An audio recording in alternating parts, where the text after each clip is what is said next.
Commençons cette histoire en vous présentant les brutes qui vont se faire harceler.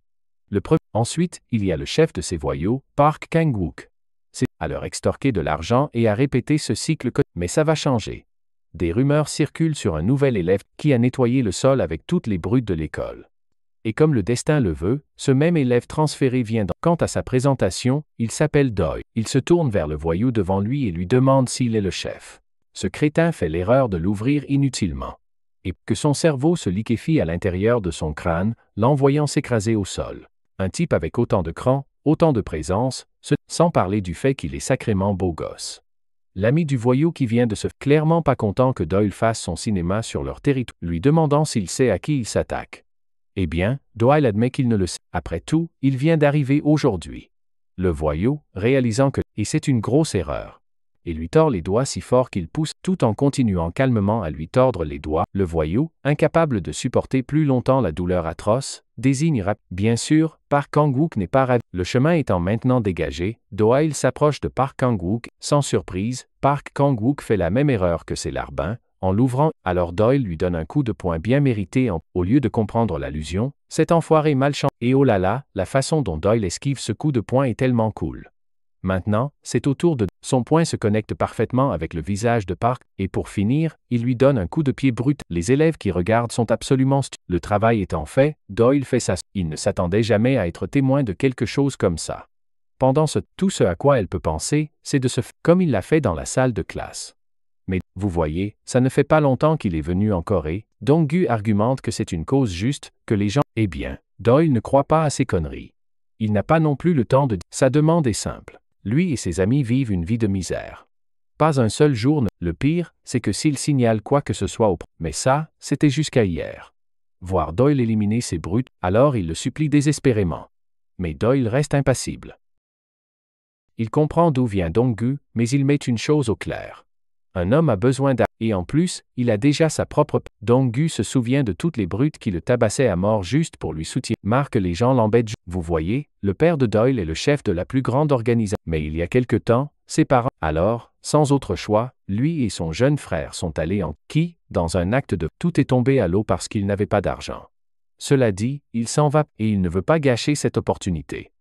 Pendant qu'il dit tout, Dong-gu, de son côté, ne sait pas s'il doit croire toutes ces conneries. Quoi qu'il en soit, Dong-gu lui offre. Dong-gu se demande s'il n'a pas offert trop peu et s'il aurait dû donner un extra. Pendant ce temps, la meuf TikTok continue. Ils ont entendu la rumeur selon laquelle, pour ce qui est de la présentation de ce gros lard, il s'appelle Park Ju-young, capitaine du club de... Mais maintenant, le gros lard craint de ne plus pouvoir se goinfrer de pizza parce que leur source, il s'appelle Park Ju-dong, vice-capitaine du club de judo. Il prévoit actuellement d'éliminer, mais on dirait qu'ils n'ont pas besoin de faire d'efforts. On a aussi Dong-gu, caché sous un masque de BoJack Horseman.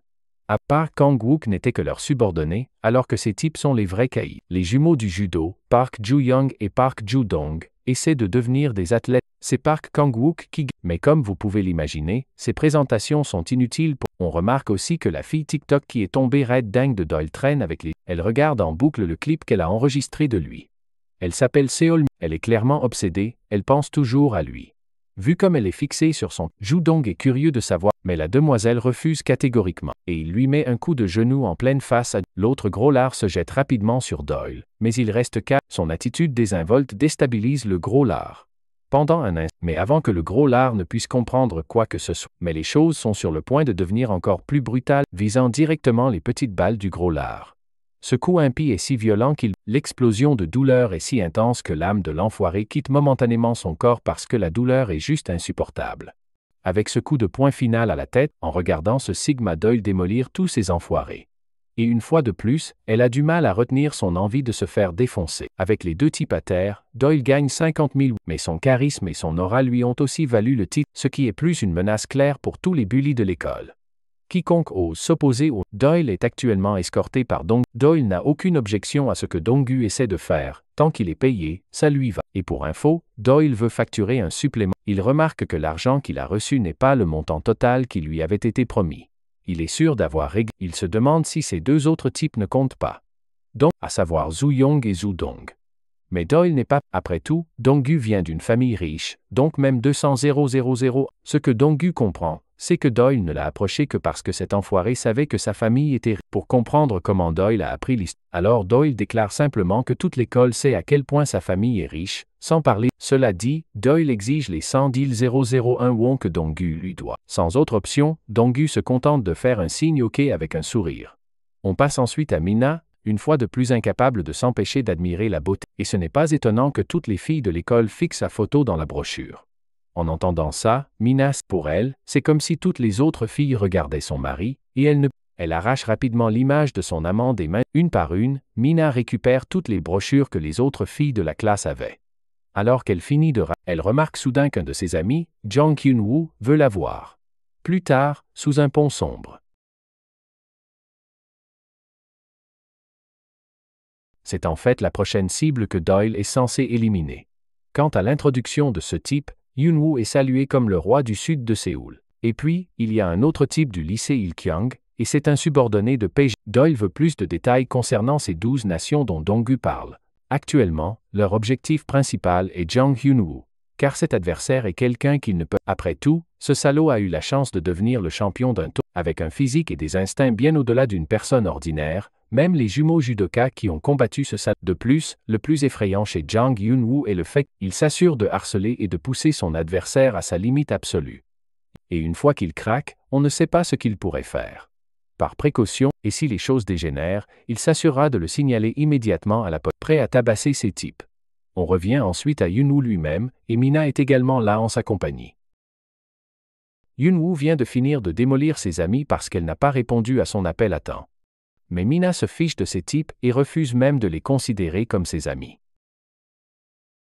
Les pauvres garçons qui ont pris une raclée à cause d'elle ne peuvent que la maudire entre leurs dents. Revenons maintenant à la raison principale pour laquelle il promet même de lui faire passer le meilleur moment de sa vie pendant qu'ils seront ensemble, parce qu'une bouteille en verre se dirige droit sur lui, gracieuseté de Doyle. Puisqu'il a raté sa cible, maintenant il doit tandis que Hyun-woo est absolument furieux et exige de savoir qui diable est ce. Maintenant, même Doyle remarque cette folle qui apparaît toujours partout où il. La seule pensée qui lui traverse l'esprit est qu'elle doit observer ses mouvements. Sans parler du fait, alors il s'adresse enfin à elle. Le frangin l'attrape par le visage, bien qu'il ne sache pas qui elle est. Si elle est là pour lui faire des crasses, mais cette folle est plus que prête à être étranglée et tuée par les mains de notre gars. Elle lui donne carrément le feu vert pour le faire. N'oublions pas Hyun-woo, qui est absolument furieux de voir notre gars poser la main sur la femme qu'il aime. Dans un accès de rage, le coup de poing qu'il est sur le point de porter est son mouvement signature, mais l'élan de Hyun-woo est rapidement brisé par un crachat. Quelqu'un vient, bien qu'il réussisse à protéger son visage des éclaboussures de ce liquide dégoûtant, il n'a pas autant de. L'impact est brutal, laissant Hyun-woo à bout de souffle. Cette fois, il a l'intention d'éclabousser la tête du salaud avec un tabouret. D'abord, c'était un crachat. Et maintenant Doyle a littéralement sorti ce tabouret. Doyle ne l'utilise que comme couverture avant de porter. Hyun-woo est sérieusement en train de craquer à ce stade. Mais le coup de poing passe juste à côté alors que Doyle se penche. Il était si rapide qu'il a littéralement emporté. Sans un instant d'hésitation, il serre le poing et lance un coup de poing. Mais Doyle lui assure que ses côtes ne sont pas encore cassées. Et cette fois, c'est littéralement le cas. Le combattant autrefois puissant, considéré comme le roi de cet endroit, n'est plus qu'une pinata des. Ces hommes de main restent là, figés, ne sachant pas ce qui vient. Hyun-woo, de son côté, a du mal à respirer. Maintenant que Doyle a fini il ne reste plus qu'une chose à dire. Mais Dong-gu lui avait dit de lancer un avertissement aux brutes, en leur disant de ne pas. Puisque Doyle ne se souvient pas de la phrase exacte, il dit quelque chose de bien plus menaçant et effrayant. Doyle exprime clairement sa menace. Si ce salaud ose encore faire des siennes, Doyle jure devant Dieu qu'il déchirera tout ce que ce salaud aime. Il s'assurera de tous les tuer. Alors que Dong-gu perd la tête à cause de la menace, Mina, de son côté, devient absolument tout ce qu'elle veut dans la vie, c'est le chevaucher. Un autre groupe de brutes s'entraîne tout en battant sans pitié leurs victimes. Soudain, Hyun-woo s'est fait démolir par un type du lycée Samun. Les gars de la salle de sport ne sont pas ravis. Après tout, le lycée Samun est tout en bas de Parmi eux, il y a Im Jong-beom du lycée Il-kyung, classé 4e. Prêt à tabasser le gang responsable de l'hospitalité. Kang-wook explique que certains de leurs gars ont été hospitalisés mais Jong-beom ne s'intéresse pas à la petite friture. Il veut savoir ce qu'il. Une fois de plus, Kang-wook apporte de mauvaises nouvelles, leurs bijoux de famille ont explosé, et ils sont, pour Jong-beom, ce que ce type raconte mais le pauvre insiste, c'est la vérité. Il n'est pas surprenant que Jong-beom ne connaisse pas toute l'histoire, car ça fait un moment qu'il n'a pas fait le point. Cependant, l'insistance et il s'apprête à gifler à nouveau le pauvre type. C'est alors que chaque incident récent impliquant leurs membres de gang remonte à cet étudiant transféré en... Maintenant, il meurt d'envie de rencontrer ce nouveau bâtard qui met tout le monde sur... Dans la vidéo, il la remarque en train de filmer et coupe brutalement la caméra. Le professeur recherche des candidats potentiels pour le club de cinéma. Le professeur est ravi de leur enthousiasme, supposant qu'elle n'arrive même pas à comprendre que les rats de bibliothèque, qui d'habitude, elle s'imagine déjà marcher aux côtés de l'amour de sa vie. Et elle refuse de laisser une autre fille lui voler la vedette. Pendant ce temps, il se demande pourquoi elle le traque toujours et veut comprendre son manège. La seule information que Dong-gu a, c'est qu'elle, comme Doyle ne l'a jamais vue auparavant, il commence à... Dong-gu change de sujet et demande à quel club Doyle compte s'inscrire. Bien sûr, ça n'a aucun sens pour Dong, et pourtant Doyle est tout le contraire d'un otaku typique qui ne fait que jouir. C'est, apercevant notre garçon au loin, Kang-wook confirme que Doyle est bien l'étudiant transféré responsable de l'explosion des bijoux. Jung Beom est de plus en plus agacé par le fait que son abruti de larbin n'arrête pas de mentionner les bijoux. Néanmoins, Jung Beom se reconcentre sur Doyle, alors que Dong-gu est toujours en train de divaguer sur les sprints vers eux avec l'agilité d'un guépard. Kang-wook savait que ce bâtard était fou, mais il ne pensait pas qu'il était à ce point fou. Voyant l'agneau courir, il prend l'initiative et frappe le premier, mais son coup de poing rate sa cible, dépassant Jung Beom complètement. Pourquoi ce type les a-t-il ignorés et a-t-il couru? La réponse devient claire quand Doyle la surprend avec son apparition atterrissant sur elle. Alors que ce moment ressemble à une rencontre romantique, Doyle est strictement professionnel. Il commence son interrogatoire et prend constamment des photos de lui. De plus, il veut savoir si son père, bien sûr, cette amoureuse transi comprend. Pendant ce temps, n'oublions pas Jung Beom, qui a l'air absolument furieux d'avoir été, mais notre garçon est rapide. En une fraction de il semble que Jung Beom ait enfin réussi à attirer l'attention de Doyle, et Jung Beom refuse de céder. Malgré ses efforts, pas un seul ne parvient à toucher Doyle, mais le destin en a décidé autrement. Au moment où il est sur le point de frapper, il s'appelle Wang Duchio, et il leur ordonne d'arrêter leurs bêtises. Néanmoins, il allume une cigarette. Sur ce, il s'en va avec ses larbins. Puis Doyle fait quelque chose d'impensable. Il fracasse littéralement la tête de Jung Beom devant le chef des élèves, et ce seul coup suffit à assommer le pauvre type. Sur la touche, Kang-wook commence à transpirer. Même Dong-gu, qui avait littéralement payé Doyle pour faire ce boulot, est complètement stupéfait. Pour lui, et maintenant, il est allé attirer l'attention du vrai patron. On coupe ensuite, sa séance de torture est soudainement interrompue quand son téléphone sonne avec des nouvelles concernant Jung. Ce type vient du lycée Ilgyong, et il s'appelle Im Jong-chon. On découvre, ce sont 12 des délinquants les plus craints du pays, connus. Il ne comprend pas pourquoi les gens en font tout un plat. En ce moment, la punition qu'il subit actuellement. Grâce à Wang Dukyol, le professeur qui supervise sa punition est secrètement ravi de cette tournure des événements. Pendant ce temps, Dong-gu fait de son mieux pour convaincre Doyle que, et maintenant, le lycée Ilgyong va venir le chercher. Il ne reste pas les bras croisés quand le sang d'un des leurs est versé. Mais Doyle n'est pas pour autant qu'il sache, personne n'est vraiment impitoyable à moins d'avoir coupé un bras ou une jambe. De plus, pourtant, il blâme en partie Dong-gu de l'avoir mis dans ce pétrin Maintenant, toute cette situation commence vraiment à taper sur les nerfs de Doyle. Tellement marre, en fait, qu'il décide d'abandonner complètement, au lieu de gérer ce cycle sans fin de combat. Donc, il rappelle à Doyle qu'il est payé bien plus que n'importe quel emploi à temps partiel, et qu'il y a... Mais Doyle est insensible. Il dit à Dong-gu de se casser. N'ayant pas le choix, Dong-gu finit par partir. À l'époque, Dong-gu s'était content. Il avait rapidement commencé à transpirer et avait essayé de se réconcilier. Il devra retourner à la vie infernale qu'il a connue, faire ce qu'il voulait. Mais maintenant, il semble qu'il, passant un bras autour de son épaule comme s'ils étaient les meilleurs, il reconnaît Dong-gu comme l'ami dont on parle de Doyle.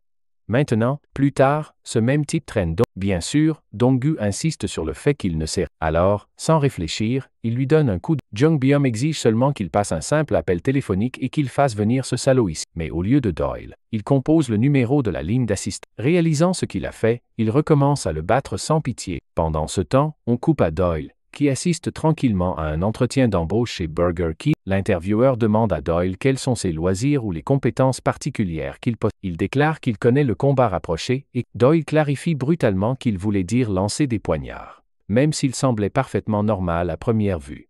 Néanmoins, mais malheureusement, ils n'ont aucune utilité pour quelqu'un qui sait lancer des poignards. À ce moment-là, deux types baraqués entrent dans le restaurant. Il est triste que le burger qu'il a mangé dans cet endroit ait causé des maux d'estomac. La photo montre clairement un cafard à l'intérieur du burger. En entendant cela, les autres, mais il s'avère que ce n'est rien de plus qu'une olive, gardant sa politesse pour éviter tout problème inutile. Cependant, l'homme refuse d'écouter et continue. À ce moment-là, Doyle passe non. L'homme furieux lui lance un regard mortel, mais Doyle reste complètement indifférent. Il vérifie son téléphone et Jung Bom, frustré par le manque de progrès dans la traque de Doyle, ne peut s'empêcher. Il avait attendu devant la porte principale de l'école tout ce temps, et pourtant, ils n'ont. Agacé, Jung Bom reporte son attention sur Dong-gu. Après lui avoir donné un dernier coup de pied, il s'éloigne. On passe ensuite aux brutes du lycée Yi-gyung et à leur chef, Im Jong-chan. À ses côtés se trouve son camarade de classe, Choi Yo-chang. Il parle des deux amis qui sont allés chercher à manger pour tout le monde chez Burger King. Ils décident donc d'aller voir ce qui se passe. Mais comme ils ne reconnaissent pas Doyle de visage, ils passent simplement devant. Une fois sont maintenant étalés sur le sol après avoir été tabassés comme des piñatas. Bien sûr, il scrute rapidement la pièce pour trouver le type qui a pu faire ça. C'est alors que Jong-chan se souvient d'un type qu'il a croisé devant Burger King et dont l'épaule. Il ordonne donc rapidement à ses larbins d'attraper ce punk qui vient de l'aider. Pour souligner l'urgence, il hurle cet ordre à plein poumon. En pensant qu'il vient de dépenser tout l'argent qu'il avait pour le mois.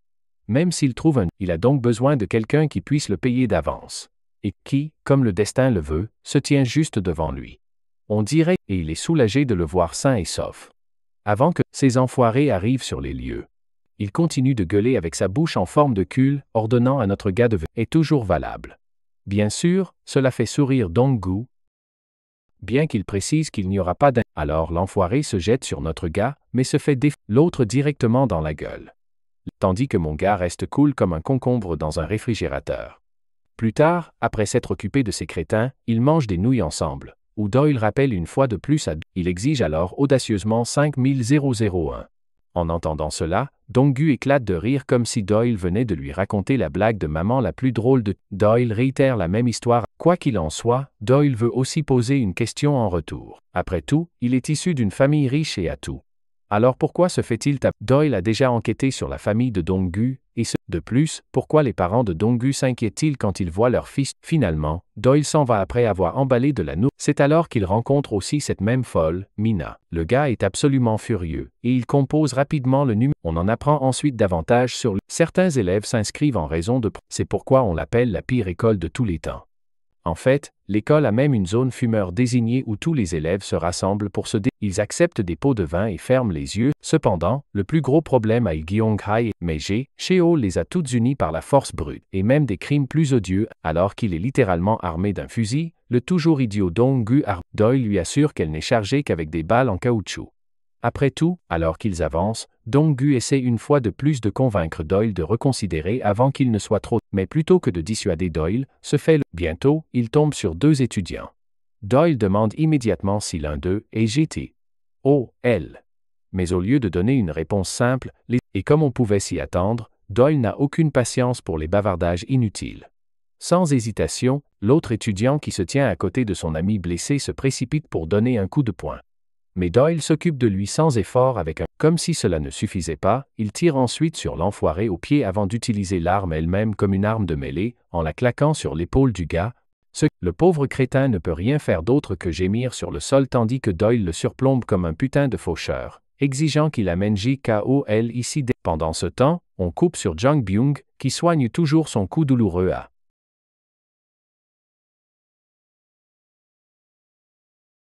Soudain, son ami à la veste rouge arrive en trombe, haletant fortement en rapportant que le salaud de Samoon-hai est là. Naturellement, cela pique immédiatement la curiosité de Yongbam, car il pensait justement à lui. Ailleurs, on peut voir Kangwook battu et contusionné, et il se fait gronder par Jong-chan. Avant que Jong-chan ne puisse le brutaliser davantage, il reçoit un appel téléphonique d'un de ses laquais au sujet d'un espion qui rôde sur leur territoire avec une. Comme d'habitude, Jong-chan hurle à plein poumon, exigeant qu'on lui. Il n'a aucune idée de comment tout ça le concerne. Finalement, il tombe sur deux étudiantes et leur. Après tout, Peiji Chaol est un mec, pas une fille. C'est à ce moment que Doyle remarque enfin quelque chose, ou plutôt, quelqu'un d'intéressant. Le type trouve ça presque admirable que Doyle ait eu le courage mais ils ont de la chance parce que Doyle n'a plus de balles. Mais son coup agressif ne donne rien. À ce moment-là, mais il s'est avéré que c'était juste une diversion. L'instant d'après, pendant ce temps, dans l'annexe du lycée, mais la professeure principale à côté d'elle sans parler du fait que le proviseur a donné, il n'a jamais rien vu de tel auparavant. pas depuis l'incident PGC à Cheol. Pour ajouter au mystère, les caméras de surveillance de l'école sont. On passe ensuite à un type baraqué qui soulève sans effort 200 kg au développé couché. L'un d'eux transmet rapidement le message des supérieurs. Quant à cette figure massive, il s'agit de Park Ji. Il battait tout le monde, et était le gamin le plus méchant. Il était la définition du talent. Ils ont tous ressenti la défaite écrasante quand il les a eus. C'était comme s'ils vivaient dans un. La vie de Jongbum avait été comme ça, jusqu'à ce qu'il rencontre un monstre. Doyle. Jongbum n'a jamais été aussi énervé auparavant, et cédant à sa colère, il se jette. En réponse, son adversaire lui remet les pendules à l'heure de la manière la plus embarrassante. Se remettant sur ses pieds, l'arrogant Jongbum essuie son sang, et ni là. Frustré, il tente une autre frappe par en dessous, un crochet acéré que son adversaire esquive avec précision, renvoyant un peu. Doyle l'endort sur le sol. La sandale de Jongbum s'envole alors qu'il trébuche. Pour ajouter à l'humiliation, Doyle arrive. Ce type, un inconnu dont personne n'avait même entendu parler. La raison est simple. Si ce coup de pied avait atteint sa mâchoire, il l'a. Rappelant au chauve ses paroles, Doyle souligne qu'aucune supplication ne le sauvera de la raclée qu'il mérite. Doyle pense qu'il devrait réduire la punition. En entendant ces mots, Jongbum se souvient une fois de plus de son passé, de la façon dont, enragé, il essaie de lancer un puissant. Notre garçon n'est pas inquiet. C'est juste trop facile pour lui. La vue de son humiliation laisse ses larbins sans voix. Ils sont muets de voir Joe. Il regarde Doyle, qui le regarde de haut avec le. Incapable de faire quoi que ce soit par lui-même, le chauve se tourne vers ses larbins, leur rugissant dessus. Mais comment pourrait-il, vu qu'ils ont été témoins de l'un des takedowns les plus brutaux sous leurs propres yeux? Quelque temps plus tard, son aîné Jongshan est agacé de marcher dans le hall de l'école. Le doyen de l'école essaie d'intervenir et de les empêcher d'entrer comme s'ils étaient chez eux. Mais ces types n'en ont rien à foutre de lui et se détournent simplement de sa direction, le jugeant indigne de leur attention.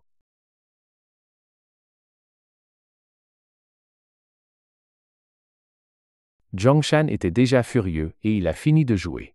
Il s'approche du vieil homme, sortant son poignet de sa poche comme s'il allait sortir quelque chose.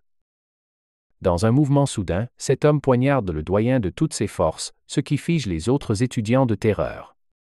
Jongshan rappelle avec insistance au doyen qu'il n'obtiendra pas ce qu'il veut simplement parce qu'il est un foutu professeur. Maintenant humilié et n'ayant plus envie de les défier, le doyen tombe au sol, du sang coulant sur son corps. Jongshan crache sur l'homme avant de reporter son attention sur les clowns qui refusent son appel. Il remet l'arme à un de ses hommes, lui ordonnant d'endosser la responsabilité du coup de couteau sur le doyen. Il est tellement impitoyable qu'il est prêt à sacrifier un des siens pour ses actions personnelles. Cela entraînera près de 3 ans d'emprisonnement, mais Jongshan s'en fiche car il n'aura pas à purger la peine. Ce ne sera qu'un de ses laquais jetables. Le délinquant impitoyable s'éloigne de la scène et la perspective revient du côté de Doyle, qui a fini de paralyser Jongbum. En voyant le crâne chauve rire alors qu'il est frappé avec tant de douleur, Doyle se demande s'il devrait augmenter la torture. À cela, Jongbum rit, rappelant à quel point Doyle a merdé en défiant leur patron. Bien sûr, le reste des laquais de Jongbum confirme même que la seule issue pour Doyle est une mort imminente. Il a mis le doigt dans l'engrenage et n'a nulle part où fuir. Pourtant, il agit comme si c'est surgissant de nulle part. Celui qui l'a frappé est en fait Jinju, qui est classé. Heureusement, on découvre que notre gars est rapide comme l'éclair. Jinju, l'égocentrique musclé qu'il est, confirme bêtement. La scène change pour Busan, où un tas de corps sont suspendus. Le salaud responsable de ces hommes disposés comme des Bon, revenons-en au combat entre Jinju et LeBron. Il tente un large coup de poing. Pensant qu'une attaque pareille va toucher Barry Allen ici, cette gifle laisse une marque, en plus. Une fois de plus, le reste des larbins, ils ne savent même plus ce qui se passe, car Doyle est en train de démolir. Jinju se jette en avant pour le frapper à nouveau. Doyle esquive nonchalamment puis il esquive le coup de pied de Jinju, alors qu'il l'évite comme un moustique. Mais à sa grande surprise, Doyle retourne le tissu et Jinju chancelle, réalisant que il essaie de serrer Doyle, mais ça échoue aussi. Il partage un drôle de moment servant de distraction parfaite, notre gars fauche l'âme de cet homme avec un coup de poing fracassant. À chaque coup, le colosse mais comme les autres, il devient trop confiant et se surestime.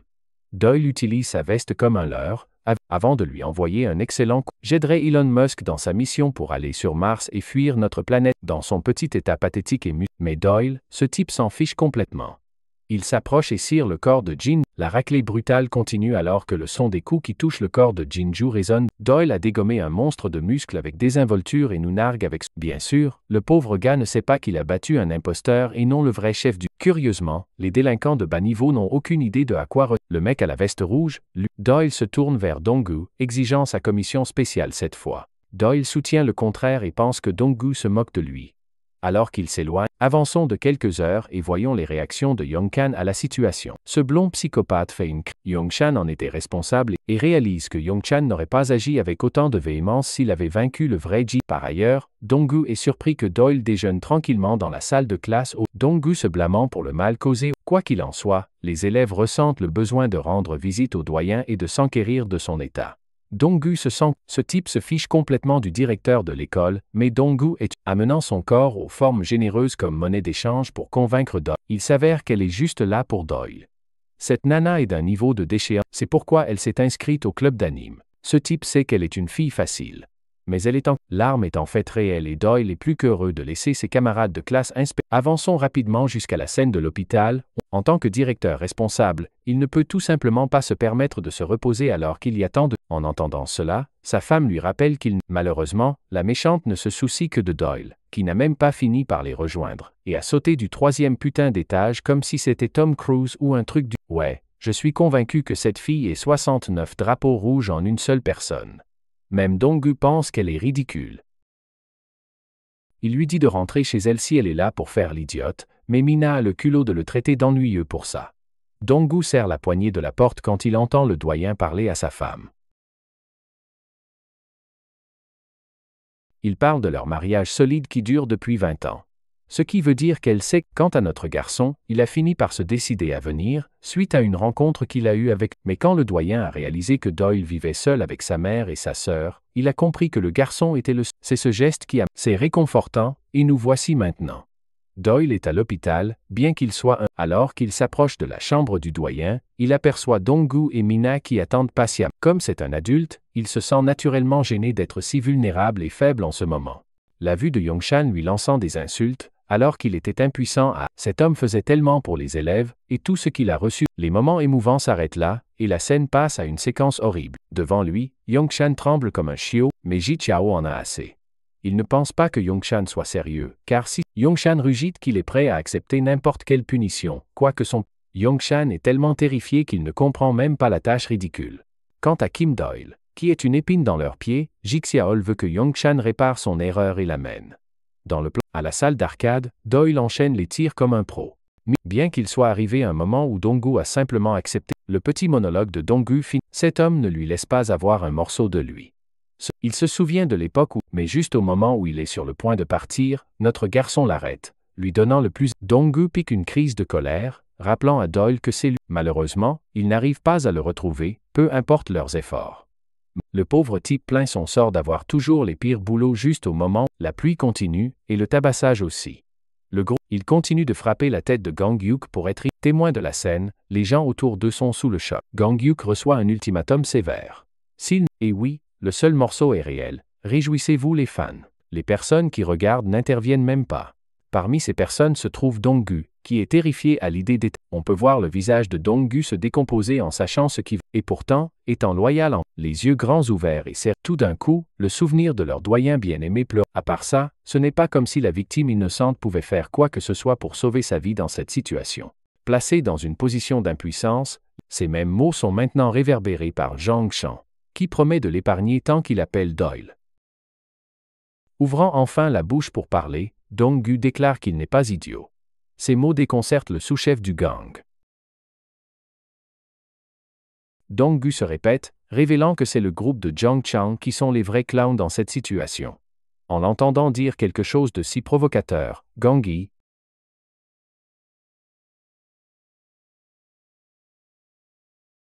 De plus, Zhang Chan se lance dans le rire le plus sinistre comme si c'était la blague la plus drôle qu'il ait entendue de toute la journée. Pour bien faire comprendre son point de vue, il lacère Dong-gu à travers le nez, laissant un instant après, Zhang Chan saisit son visage, rappelant froidement au gamin sa position dans ce conflit. Il le considère comme un simple déchet qui doit être aplati au sol. Levant la main en réponse, Dong-gu rassemble le courage d'être courageux pour une fois, pour empêcher sa douceur de prendre le dessus. Il saisit le bras de Jiang Chan, alimenté par la colère et la frustration de toutes les raclées hantées qu'il. Jiang Chan commence à se demander si ce type est devenu sourd ou s'il ne comprend peu, être pas le coréen. Pour s'assurer qu'il se souvient de la différence entre eux deux, Jiang Chan frappe Dong-gu avec un coup de poing puissant. Plus de temps passe, bien qu'à ce stade, Gang Hyuk se demande d'où vient le courage soudain de Dong-gu. Après tout, sa résistance et pourtant, il est implacable lorsqu'il s'agit de partager des informations sur son ami. Jiang Chan finit par être. Maintenant qu'il est assommé, ils ne peuvent rien lui faire. Il se fiche de devoir lui ouvrir la bouche de force quand il se réveillera. Tout ce qu'il veut, c'est des informations sur Doyle. Assez curieusement, il semble que Dong-gu, ce type a probablement un souhait de mort ou quelque chose du genre parce qu'il a définitivement choisi le mauvais jour pour être courageux. S'adressant au chef de gang impitoyable, il traite Jiang Chan de bâtard, se souvenant de toute la. Il les considère comme les malfaiteurs et se demande pourquoi ce sont les personnes les plus faibles qui doivent être traitées d'idiots à la place. Les vrais auteurs ont foutu le bordel. Il mérite une punition pour cela. Gang Hyuk est là à se pincer le visage, sachant que ce gamin va se faire massacrer s'il continue à jacasser plus longtemps. Il continue, déclarant que leur vie serait parfaite si le gang n'avait jamais existé pour leur apporter des trous. Pointant du doigt Jiang Chan, il le considère comme la source. Fonçant à toute vitesse, il dégaine son arme et plaque le visage. Son attaque s'arrête net lorsque Jiang Chan voit un visage. Il s'avère que c'était juste un faux pistolet que Dong-gu lui a. Le chef est là, et Fatih le reconnaît immédiatement, tandis que Jiang Chan est. Malheureusement, l'écran de son téléphone a fini complètement. Doyle considère cette situation comme critique, non pas parce que il est tellement rapide que ses coups de poing donnent l'impression. L'histoire part sur une tangente concernant l'incident du Silom Dong Gold. Ces types étaient un gang nouvellement établi qui a pris le pouvoir en utilisant des filles pour faire du lobbying. Peu de temps après, ce groupe a été anéanti jusqu'au sol par quelqu'un d'impitoyable. L'événement mettait en vedette les 21 principaux membres du groupe pour célébrer cette joyeuse occasion. Et le responsable n'était qu'un garçon psychopathe de 13 ans. Un garçon avec une arrogance extrême et du dégoût. À l'époque, il était impossible de croire qu'un simple garçon de 13 ans puisse vaincre autant de membres, 21 personnes démolies par une seule personne. Peu de temps après, et chaque personne qui le connaissait a popularisé un surnom, et ce même Jiang Chan est actuellement si terrifié qu'il a l'air impuissant en ce moment. Il pense que Doyle a dû le droguer ou quelque chose comme ça après tout. Ils n'arrivent tous à. Visant une estafilade, l'attaque de Jiang Chan rate sa cible, Doyle mais même cela est évité sans effort, causant une détresse supplémentaire à. T'as fini, gamin? Doyle assène, une attaque que Jiang Chan pouvait voir venir, et pourtant il n'a toujours pas pu l'esquiver. Il essuie son sang, son expression ayant l'air maladive et fantomatique. Un loser pleurnicard qui pense qu'il ne pourrait pas être battu autrement dans un combat loyal, faisant gémir Jiang Chan d'agonie alors qu'il se serre les côtes. Lui infligeant exactement le même traitement qu'il a. C'est un simple fait que son adversaire ne peut pas accepter.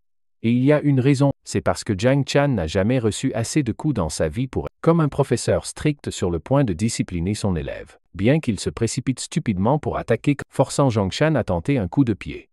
Doyle se baisse vers sa droite et, en réponse, il contre avec un simple crochet gauche que son adversaire peut clairement, et pourtant, pour une raison quelconque, il ne peut toujours. Le blond remet son existence en question. Il même si Jiang Chan sait que la balle est sur le point de partir, Doyle le frappe avec de plus en plus de sa vitesse divine, faisant des ravages sur Jiang Chan jusqu'à ce qu'il chancelle pour garder son équipe. S'arrêtant un instant, Doyle remarque avec impression car Jiang Chan a fait du bon travail, mais l'état de Jiang Chan est tout ce que vous devez savoir sur sa situation. Bien sûr, c'est une bonne chose pour Doyle qui apprécie l'expérience. Gang, se tenant la tête sous le choc parce que ce combat se déroule pratiquement pour une fichue boîte à lunch. Même, lui faisant signe, Doyle dit à Jiang Chan de car il prendra les paroles de Jiang Chan en considération. Les yeux de Doyle s'aiguisent avec un regard. Puisqu'il ne fait pas de choix, Doyle décide qu'il est temps de prendre les choses en main et se dit qu'il serait amusant de briser la mâchoire de Jiang Chan. C'est la même situation que la balle est sur le point d'être tirée et il n'y a rien que Jiang Chan puisse faire pour l'empêcher. Le point divin de Doyle se connecte.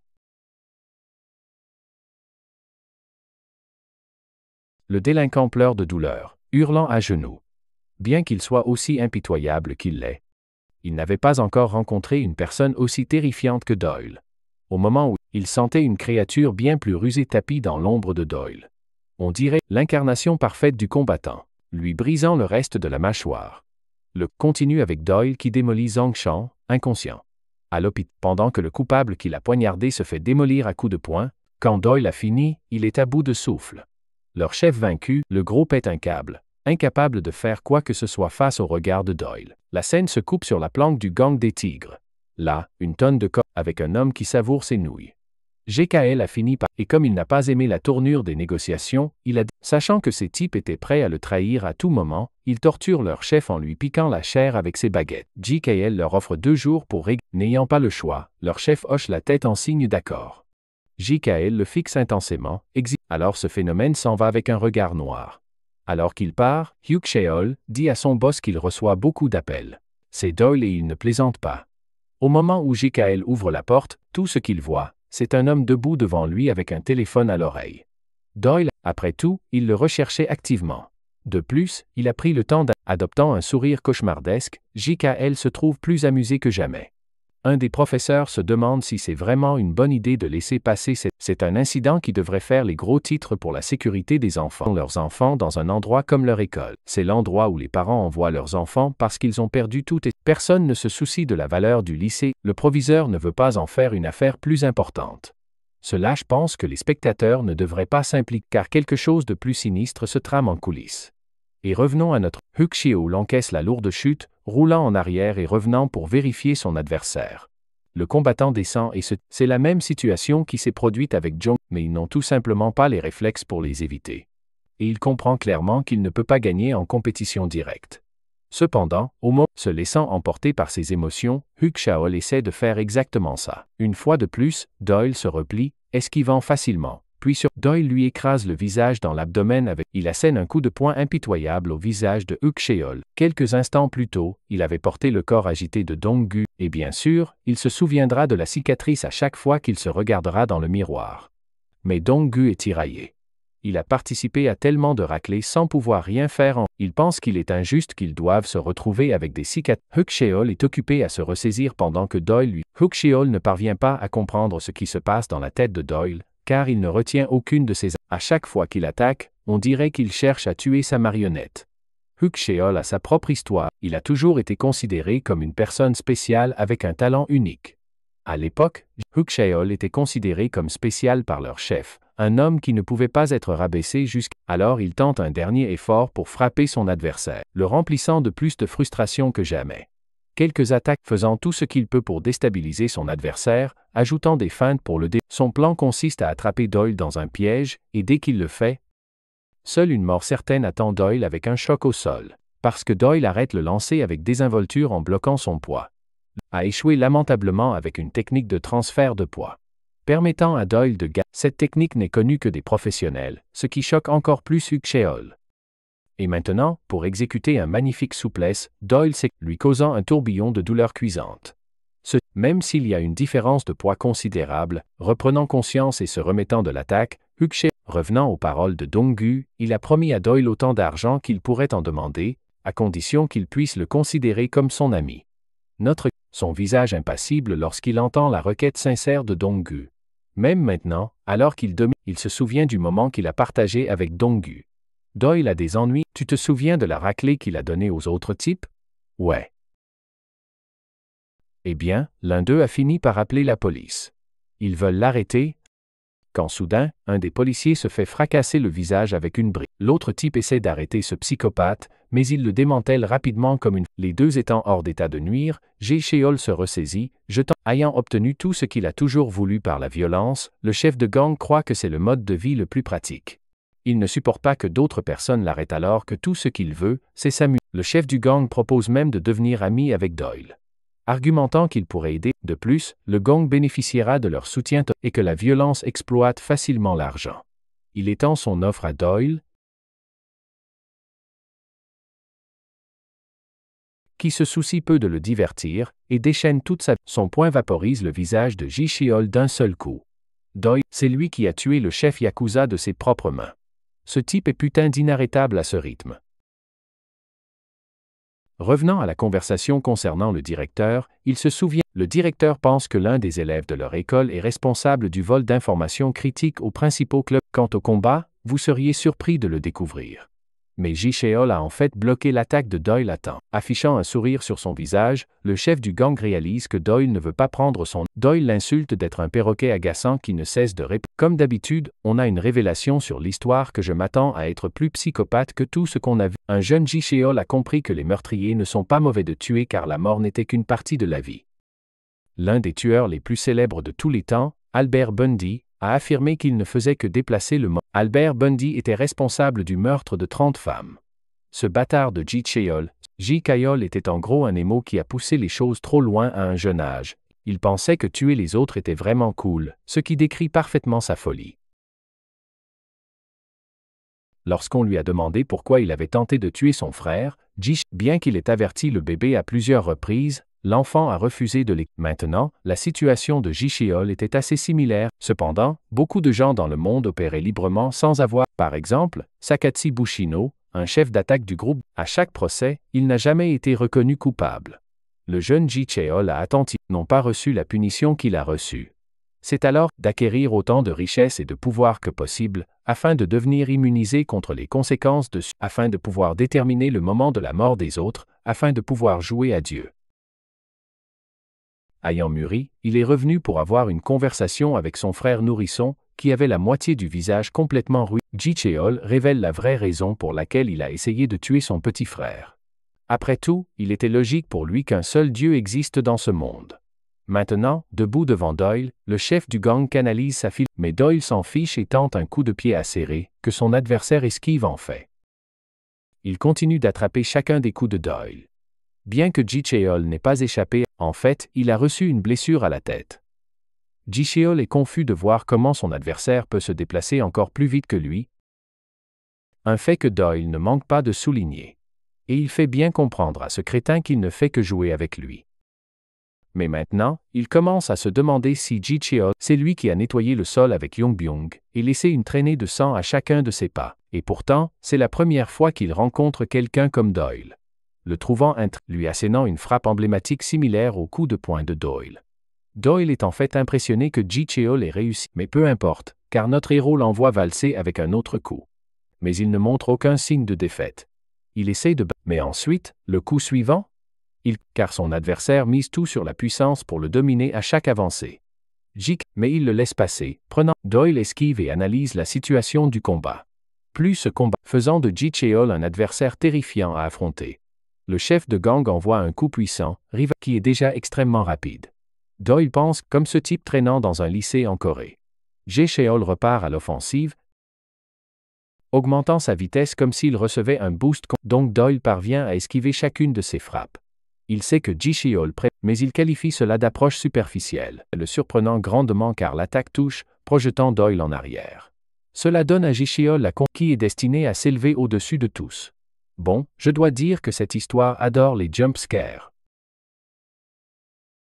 À cause de cette attaque à l'instant, il semble que Doyle l'ait encaissé, et il se met... Notre héros rabaisse ce crétin, mentionnant que même s'il n'est être pas ordinaire, il n'est rien de plus qu'un chien domestique avec ses propres... Et en un instant, il ressent une sensation vive parcourir le côté droit de son visage. Il ne peut pas comprendre ce qui a pu se passer, même s'il n'a même pas senti son adversaire bouger. Pour lui, Doyle ressemble à un noyé dans le vide. Ji-cheol réalise. Son corps est anéanti à chaque attaque de Doyle. Pendant ce temps, Jung-suk, qui est classé deuxième dans le gang Nampo Urim, il remarque que s'impliquer avec quelqu'un comme Seok-dong est voué à mener les gens au désastre. À leur horreur et à leur étonnement, ils découvrent les corps des policiers au sol. Et juste au-delà, Doyle domine Jung-suk est sans voix, incapable de comprendre la scène devant lui, tandis que Doyle le regarde nonchalamment. Parmi les 11 nations, le chef de Nampo Urim, et maintenant, en voyant l'état de Ji-cheol, on peut supposer qu'il a subi des dommages permanents. Leur chef Ha-young est celui qui est intervenu et l'a arrêté. C'est lui qui a réduit. Mais Jung-suk se demande si laisser ce type se promener librement était une bonne décision. Faisant preuve de bon sens, la scène se coupe au poste de police, où Park Chung est menacé de voir ses informations piratées par une application aléatoire. Ils connaissent tous les crimes et chacun d'eux a des preuves jointes. La personne qui le menace veut enquêter sur une liste, sinon la vie de Chung-sik sera ruinée pour de bon. Revenons maintenant à Ha-young. Il remarque que Doyle n'est pas quelque chose à prendre à la légère d'après ce qu'il a vu.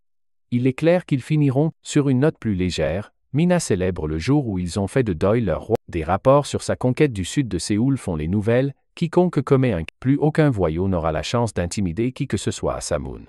Mina pense qu'ils sont redondants de distribuer des flyers, mais quand on y pense vraiment, qui va vérifier les réseaux sociaux d'une bande de nerds du club d'anime? Les brutes se plaignent d'avoir perdu leur emploi, ce qui est hilarant. Doyle s'en fiche et se bouche les oreilles.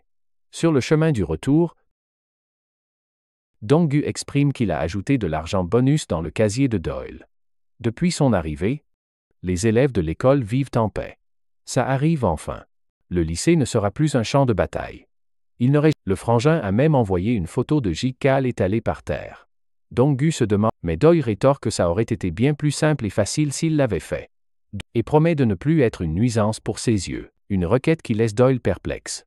Même s'ils il reste encore un tas d'autres à vaincre. Parmi eux, ceux au cas, leur délinquant numéro 5 discute tranquillement, amusé par les rumeurs d'un gamin qui se balade et bat les 12 nations à lui tout seul. Connaissant la force monstrueuse de J-Cal, il refuse de croire qu'un gamin ait pu le battre aussi facilement. Il torture Dong-hook, lui demande son avis et le plaque au sol. Sok-hook ne le lâche pas et Dong-hook se ressaisit et attrape rapidement le ballon, le ramenant au délinquant. On lui dit de retourner à sa place de honte, pour l'humilier d'être un crétin. Les délinquants continuent de se moquer de lui, l'insultant d'être un retardé né de sa famille. Le garçon se tait, ce qui met Alors, le gros lui balance la balle de baseball en pleine figure. Mais la balle finit par atteindre Doyle, qui l'attrape facilement. Il ne s'attendait pas à une... Maintenant, le vrai crime, c'est que Doyle a perdu un morceau de son porc pour arrêter la balle. Mais au lieu de mots, notre gars répond avec ses poings, faisant voler les dents de ce gros. La seule fille du groupe traite Doyle de fou, pendant qu'il donne sa gamelle à Dong-gu. D'un coup, la même fille le trouve attirant. Ce mec fait mouiller toutes les culottes partout. Les sous-fifres de ce Okayuk se jettent en avant pour s'occuper du beau gosse, se demandant si l'étudiant du lit, au point de leur déclarer la guerre. En réponse, Doyle sort son flingue. Le pointe sur la tête du chauve et appuie sur la détente. Il n'arrive pas à comprendre comment il a utilisé une vraie arme à feu contre quelqu'un en Corée. Le blond se fait, puis Doyle bloque sa tête et son coude, plantant son visage dans le mur. Il tire toutes les balles en caoutchouc sur son cul, lui infligeant la raclée la plus humiliante. Moi, je déménagerai carrément de pays après ça, sans mentir. Doyle continue sa promenade, déclarant qu'il est prêt à tous les affronter en même temps parce qu'ils sont énervants. Bref, quand il a fini, la fille de leur école est en chaleur. Seo-hook a le courage de se relever malgré ses dents cassées. Il demande si Doyle ne leur épargne aucune pitié, affrontant le clown qui hurle qu'il a été chargé d'attraper J-Cal. Ce qui est juste hilarant parce que Doyle lui lance un regard du genre c'est qui. Doyle lui donne même un avertissement de regarder en bas. Un headshot suffit à envoyer le clown valser. Leur prochaine cible est le lycée Sig. Doyle domine le délinquant qui n'arrive pas à comprendre pourquoi il les a. Puis il appuie sur la détente, lançant l'extermination du lycée Sogdong. 2 mois entiers se sont écoulés après la saison change et Jinju est rapidement devenu le fanboy de notre gars. Il s'est porté volontaire pour devenir le bras droit de Doyle, et pendant très longtemps, il a vénéré Juchol comme le plus haut sommet de montagne. Mais maintenant, bien sûr, Doyle se perd dans ses pensées, se rappelant qu'il a fait arrêter Junkan, mais pour une raison quelconque, Jinju s'est échappé sans punition. Il s'avère que Jinju n'a reçu qu'un avertissement, car il ne voulait tout ce qui intéressait ce clone, c'était de faire gonfler ses muscles à la salle de sport. Jinju supplie d'être accepté comme son assistant, jurant de le servir pour le reste de sa vie.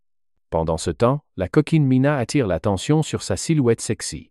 Mais notre gars est trop... Mina pense que quelqu'un devrait essuyer sa sueur. Quant à Dong-gu, il reçoit une punition sous forme d'exercice. Il l'a voulu, alors il est forcé d'entraîner son corps. Notre gars se fiche qu'il pleurniche ou se plaigne.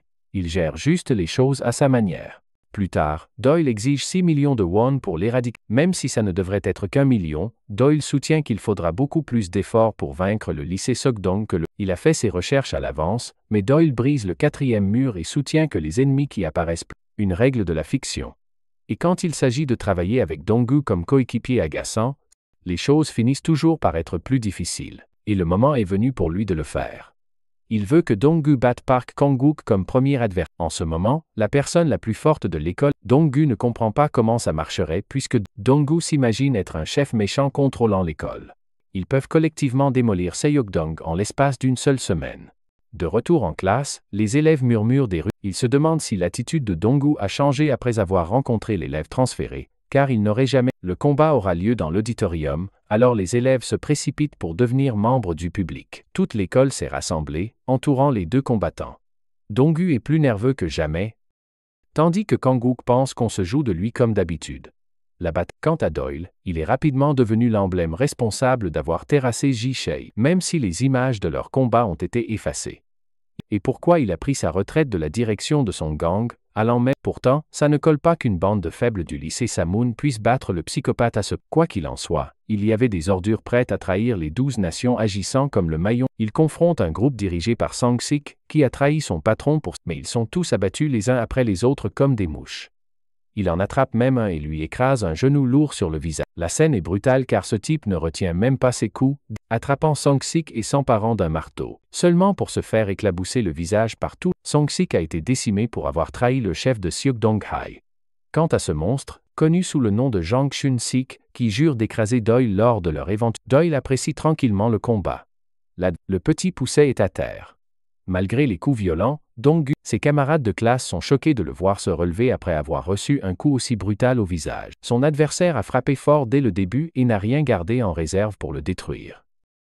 Et pourtant, l'endurance de Dong, essuyant le sang de son visage, le nerf autrefois lâche se tient maintenant comme un guerrier déterminé prêt pour le. L'expression de son adversaire montrait une inquiétude visible. Alors il a essayé de plonger pour un autre. Le puissant crochet le fait vaciller. Dans un effort pour riposter, Dong-gu a lancé un coup de poing, mais c'est avec un genou lourd dans son abdomen, maudissant le gars. Dong-gu encaisse encore un autre coup violent direct. La scène rappelle à son ami une conversation qu'ils ont partagée.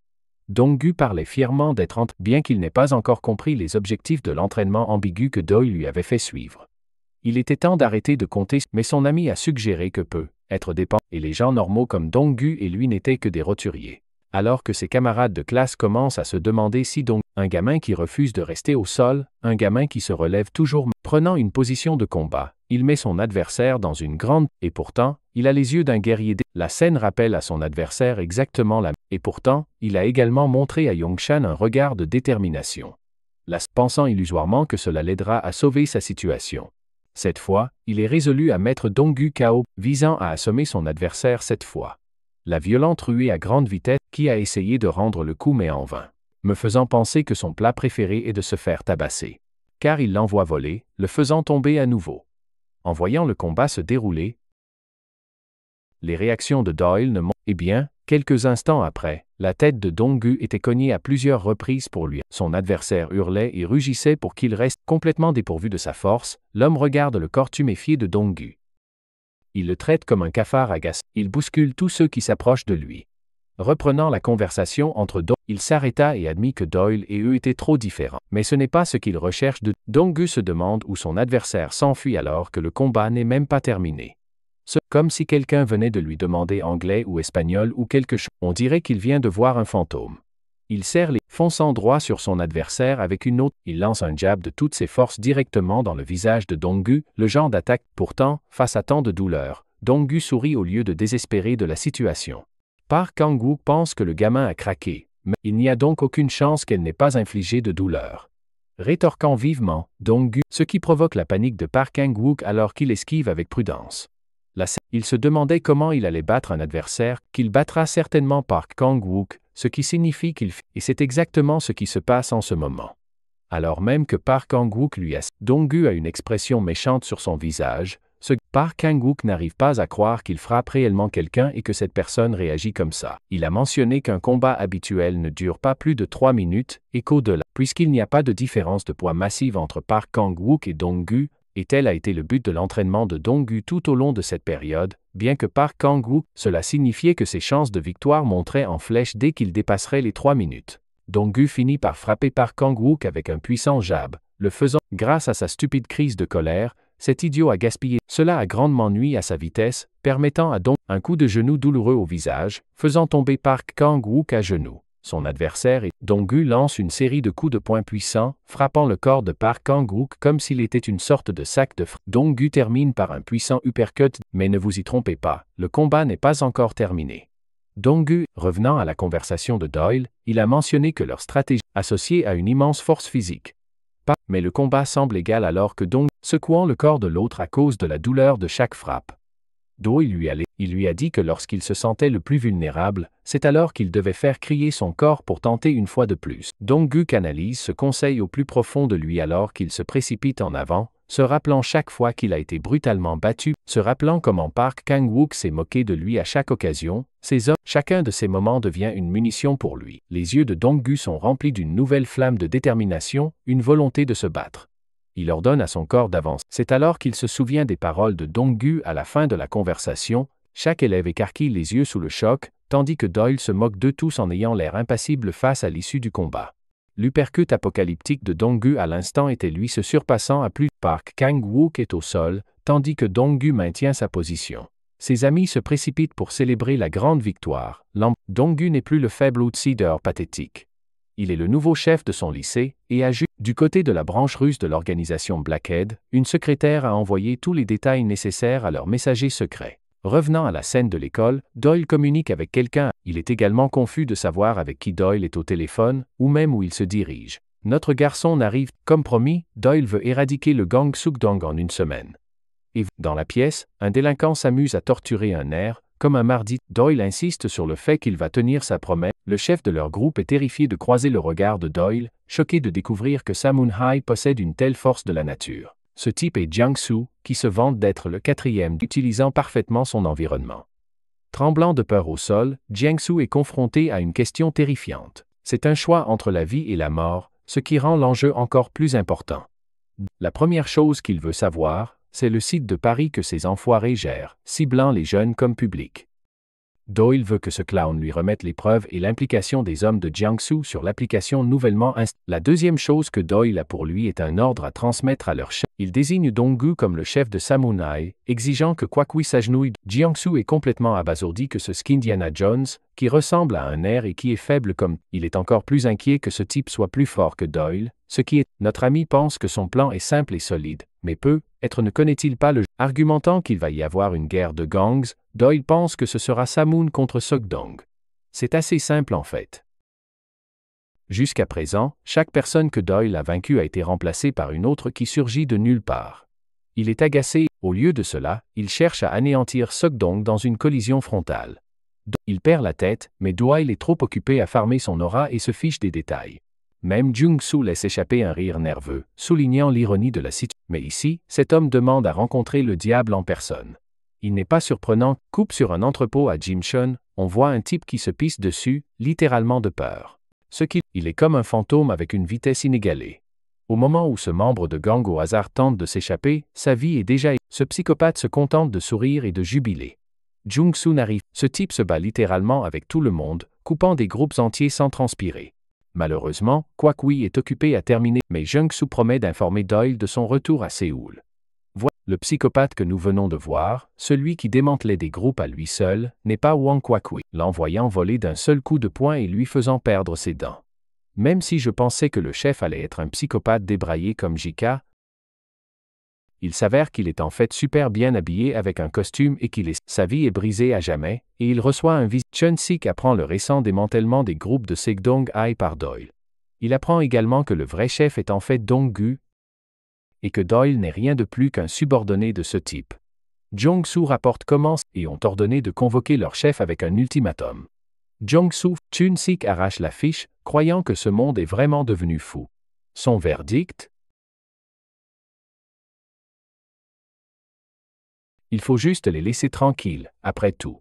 Doyle est soi-disant le type dont on dit qu'il a battu Chun-sik est plus que certain que c'est un escroc qui a faussement fait de la publicité pour. Donc, en réalité, personne ne croira jamais que Jichio a perdu contre lui. Chun-sik pense que ces parasites en quête d'attention ne sont rien de plus que des insectes. De retour à leur école, Doyle se détend tranquillement. Il craint le pire si Kwakwi se présente, mais Doyle est confiant qu'ils seront capables de maîtriser le chef de leur gang d'une manière ou d'une autre.